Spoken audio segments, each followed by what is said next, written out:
My Father, International Harvester, and Kosher Chickens by Eric Perot. For the last 20 or so years of his working life, my dad sold trucks. Big trucks. Big International Harvester trucks, to be specific. In Montreal, he had a very odd sales territory, defined as Saint Laurent Street, known locally as the Main, for its entire length from its upper end near the river that separates Montreal and Laval Islands, right through to its other end on the St. Lawrence River in the old port of Montreal. His turf consisted of both sides of the street and was fittingly known as Territory 13. One of the oldest streets in the city, it traditionally separates Montreal's eastern and western sides, historically with the English in the west and the French in the east. Of course, that distinction has now been considerably muddled. This street, especially back in this period, intersected many immigrant commercial and residential neighborhoods, including the Jewish, Italian, and Greek communities of the city.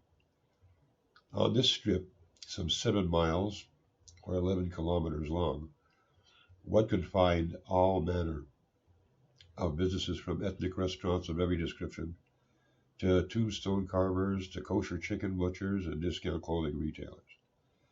For those 2 decades, most of the commercial trucks sold on this long territory were sold by my father.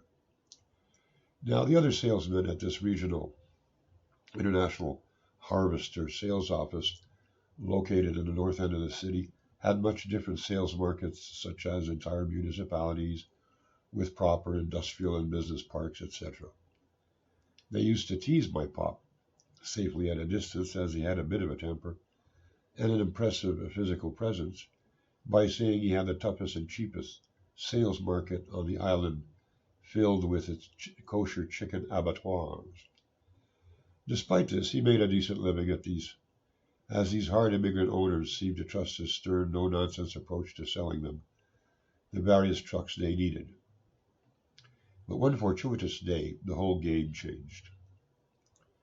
The city of Montreal, a huge buyer of everything under the sun, including all manner of trucks, moved its main purchasing office to Saint Laurent Street in the old port area, therefore falling into my dad's sales territory. Literally from one day to the next, his sales doubled, then tripled, and only kept climbing steadily from there for the last 8 years until he retired. We're talking big ticket units, large dumpsters, vans, snow removal rigs, utility trucks, and so on. All of a sudden, I found myself at 14, typing out his quotes and sales contracts at home in the evening on a little blue Smith Corona unit. Although very well read, my father disliked writing due to his insecurities stemming from having only finished a 5th grade education back in the early 1920s, being the oldest son, along with his twin George, having to leave school early on to help care for the 7 other kids in the family, earning any money he could.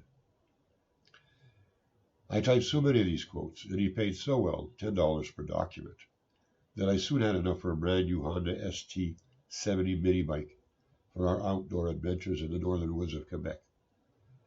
And needless to say, the gang back at International Harvester office never teased him again. The end. Excerpt from my upcoming ebook, Recollections from My Time on Earth, Snackable Short Stories.